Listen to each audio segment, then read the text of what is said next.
ये जी government of Sindh की गाड़ी है और ये देखें ये मैडम साहबा जो हैं ये शॉपिंग के लिए ये सरकारी गाड़ी यूज़ कर रही हैं।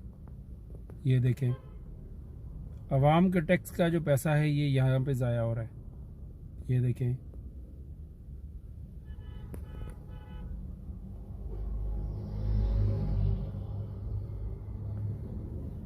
फिर हम बात करेंगे तो ये शोर करेंगे कि जी आप गलत बयानी करते हैं।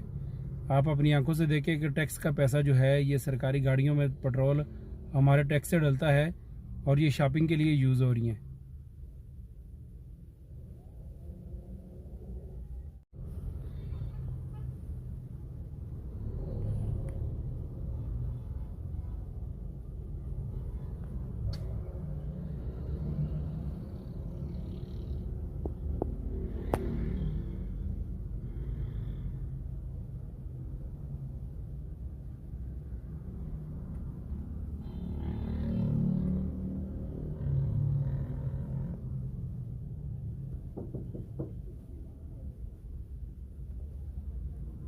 कोई